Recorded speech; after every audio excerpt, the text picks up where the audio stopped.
श्री त्रिलोक चंद छाबड़ा। यह मेरे भारत की छोटी सी एक झांकी है। अभी तो जमीन में नींव भरी है, शीश महल तो बाकी है। मिशन आर्थिक आजादी के जनक श्री त्रिलोक चंद छाबड़ा जी का जन्म सन 1957 में राजस्थान के अजमेर जिले के एक छोटे से गांव नानसी में हुआ। पिता मोहनलाल जी गांव में एक छोटा सा जनरल स्टोर चलाते थे। माता धापू देवी गृहिणी थी। 6 भाई बहनों में से श्री टी.सी. छाबड़ा जी तीसरे नंबर के पुत्र हैं। अपनी प्रारंभिक शिक्षा इन्होंने अपने गांव में और उच्च शिक्षा जयपुर में पूरी की। विलक्षण प्रतिभा के धनी श्री त्रिलोक चंद छाबड़ा जी सफल व्यवसायी के साथ साथ एक संगीतकार, गीतकार, लेखक और एक अच्छे वक्ता भी हैं।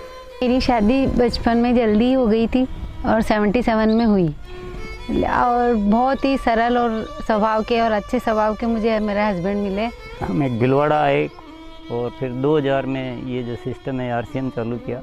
आई वॉज 18 ईयर्स जब आरसीएम की शुरुआत हुई और हमारे सामने ये सब चीज़ें हो रही थी जब हम एजुकेशन में थे और हमारे पापा ने बिज़नेस स्टार्ट किया था और वो शुरू से बहुत ही सिंपल पर्सन रहे, तो उनका जो स्टाइल ऑफ बिज़नेस था वो भी बहुत सिंपल था।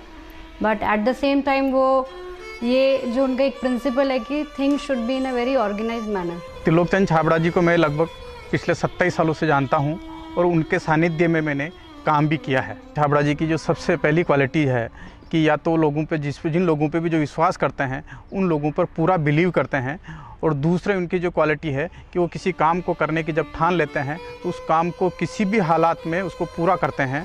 जब ये चालू किया था आरसीएम, उससे कुछ समय पहले कुछ सिस्टम यहाँ हिंदुस्तान में चलते थे जो जानकारी में आए, तो एक दिमाग में पता नहीं एकदम विचार से आया कि ये तो बड़ा सुंदर सिस्टम है। अगर हम इसमें नॉर्मल प्रोडक्ट जो हमारे रोज़ उपयोग होते हैं वैसे प्रोडक्ट लाकर अगर करें तो ये तो देश के लिए बहुत अच्छा सिस्टम है, बहुत सारे लोगों को इसका लाभ मिल सकता है। और उसके बाद एक ऐसा विचार जो अंदर पैदा हुआ तो उस विचार ने मुझे कभी रुकने ही नहीं दिया। टी.सी. छाबड़ा जी को मैं पिछले 25 सालों से जानता हूं और उनके सानिध्य में मैंने काम भी किया हुआ है। टी.सी. छाबड़ा जी की सबसे बड़ी क्वालिटी है उनके लिए काम होता है। काम छोटा और बड़ा नहीं होता, वो हर काम को उतनी ही सीरियसनेस से करते हैं, चाहे वो काम छोटा हो चाहे बड़ा हो। मुझे याद है जब आरसीएम की सबसे पहली मीटिंग हुई थी, एकदम फर्स्ट मीटिंग, मैं उस मीटिंग में प्रेजेंट थी और वो एक पेड़ के नीचे बाहर मीटिंग हुई थी जहाँ पे मुश्किल से शायद 20 लोग बैठे होंगे। क्या मालूम, इनसे पहली बार मिलते ही मुझे लगा कि कुछ विशेष व्यक्ति है जो बोल दिया एक बार फिर वो याद है, वो एक कंप्यूटराइज काम हो गया। मेरी एक नेचर है कि मुझे अगर कोई चीज़ अच्छे से समझ में आ गई, मैं कन्विंस हूँ कि हाँ ये ज़िंदगी में सही है या ये काम सही है, तो मैं फिर किसी के रोके रुकता नहीं हूँ। तो आरसीएम की भी यही कहानी है। शुरू में सबने मना किया, परिवार वालों ने भी मना किया, दोस्तों ने भी मना किया, बहुत सारी चीज़ें भी हुई, लेकिन मैं कन्विंस था, मुझे समझ में आ गया था कि ये सिस्टम है, इसको देश को इसकी ज़रूरत है, आम आदमी की ज़रूरत है। वो हमेशा एक ही चीज़ बोलते हैं लाइफ में कि चाहे दुनिया कहीं पे भी कुछ भी कर रही हो, चाहे पूरी दुनिया भी अगर वो चीज़ कर रही है और अगर वो गलत है तो हमको उसका साथ नहीं देना चाहिए, हमको हमेशा सही चीज़ ही करनी चाहिए। जो उन्होंने अपने जबान से कहा उसको उन्होंने पूरा किया।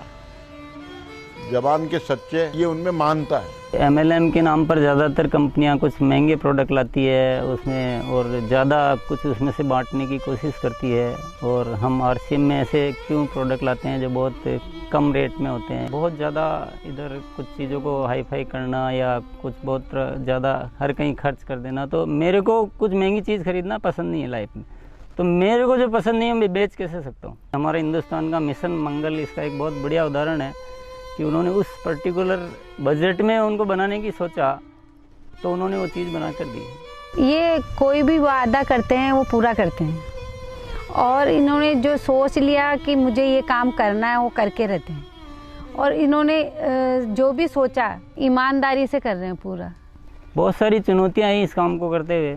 बहुत सारे लोगों ने साथ निभाने का वादा किया, साथ चले, काम को आगे बढ़ाया, फिर उनके मन में पता नहीं क्या लालच आया तो उन्होंने पूरा बाहर जाकर एक नई कंपनी शुरुआत की और पूरा आरसीएम पर अटैक करना चाहिए और आरसीएम के सारे लोगों को, सारे सिस्टम को तोड़ने की एक बार नहीं कई बार बार ऐसे प्रयास हुए कि जब ऐसी घटना हुई है तब आरसीएम में बड़े निर्णय हुए हैं।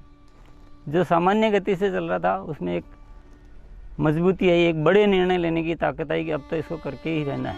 वो बहुत कम बोलते हैं और बोलते हैं वो एकदम सत्य और सीमित मात्रा में। डायरेक्ट सेलिंग सिस्टम में एक बहुत बड़ी बात सीखने को मिली कि लोगों को कभी भी आप ओवर कमिटमेंट मत करो। 2011 में जो हमारे साथ में ये गवर्नमेंट का हुआ उसमें बहुत अलग हमारे पर इफ़ेक्ट हुआ उस चीज़ का कि ये भी होता है क्या लाइफ में ऐसा। और वो ये जो एक फेज़ था वो बिल्कुल बहुत कठिनाई का दौर था, बहुत ख़राब स्थिति से हमें गुजरना पड़ा। मेरे परिवार पर संकट आए और परिवार से ज़्यादा जो हमारे जो टीम है, हमारे जो इतना बड़ा हिंदुस्तान में परिवार बन चुका था, उसको सबको दिक्कतें आई। लेकिन एक मन में विश्वास था कि आखिर जो सत्य हो तो सामने आएगा। ऐसा ट्रैजिक पीरियड आया था कि पूरी दुनिया ने ही बोल सकते साथ छोड़ दिया। इनफैक्ट जो एकदम अपने बोलने के लिए होते हैं उन लोगों ने भी साथ छोड़ दिया। लेकिन पापा की वो जो हिम्मत थी और जब भी हमने उसके बाद या उस दौरान जब भी हमको मौका मिला उनसे बात करने का, उन्होंने एक ही चीज़ बस हमको बोली थी कि सब कुछ ठीक होगा क्योंकि हमने कुछ गलत नहीं किया किसी के साथ। हमारे जो आरसीएम परिवार है उनका इतना विश्वास था कि उन्होंने 1 साल इंतज़ार किया और पूरा डटे रहे। और जब उनका इतना विश्वास था तो उस विश्वास में इतनी ताकत आ गई और ये सब चीज़ें, जो भी संकट का समय था वो निकला और अब सब चीज़ें धीरे धीरे अच्छी हो रही है। ऐसे साथी मुझे इस सिस्टम की वजह से मिले। आज इतनी बड़ी सेना कह सकते हैं, इतना बड़ा परिवार कह सकते हैं देश के कोने कोने में, और उसमें इतने जो संस्कार बने हैं, ये हमारे लिए एक बहुत खुशी की बात है। इतना बड़ा व्यापार उद्योग धंधा होने के बावजूद, इतनी बड़ा साम्राज्य होने के बाद भी उनमें तनिक भर भी अहंकार या पैसा होने का घमंड दिखलाई नहीं देता है। ये उनकी सादगी और उनकी महानता को दर्शाता है।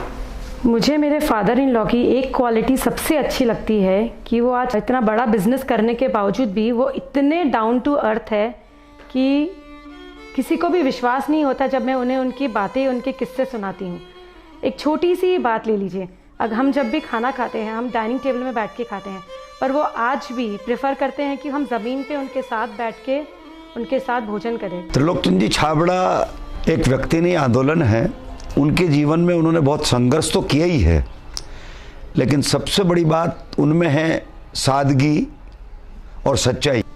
आरसीएम की शुरुआत से ही मैं काम कर रहा हूं और जब आरसीएम बिजनेस की शुरुआत हुई थी तो टीसी छाबड़ा जी की एक सोच थी कि दुनिया में जो कंपनियां आती है मल्टी लेवल मार्केटिंग में, वो बड़ी बड़ी और महंगे महंगे प्रोडक्ट लेकर आती है। और टीसी छाबड़ा जी की सोच थी कि मैं एक ऐसी कंपनी की स्थापना करूं जो इस तरह के प्रोडक्ट बनाए जो इंडियन रेट में हो, इंडियन कल्चर में हो, इंडियन मेंटालिटी को सूट करते हो और आम आदमी उस बिजनेस को कर सके, आम आदमी अपने जीवन को बदल सके। 2016 में इसकी गाइडलाइन जारी की गई भारत सरकार द्वारा।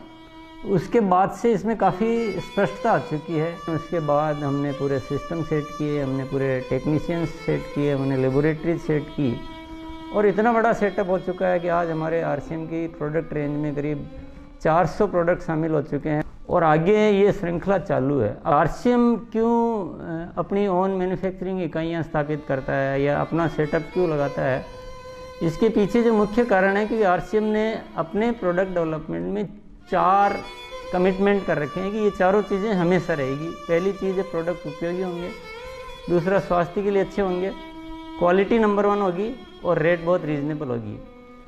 आरसीएम हमेशा उसके लिए कमिटेड है और इसीलिए इतनी सारी इकाइयाँ स्थापित की गई है और नए प्रोजेक्ट प्लानिंग में है। फर्स्ट ईयर था उस समय 21 करोड़ का टोटल टर्नओवर हुआ था और हाईएस्ट टर्नओवर जो है आरसीएम का वो 1750 करोड़ तक एक साल का हो चुका है। अच्छी बात ये कि हर साल 30% ग्रोथ हो रही है, इसलिए 5-6 सालों से मेंटेन ग्रोथ है। अपनी तरफ से पूरी कोशिश ये रहेगी कि कोई भी कमी किसी भी तरह की हमारी तरफ से नहीं रहेगी कि इस काम को एक बहुत ऊंचे मुकाम पर पहुंचाना है।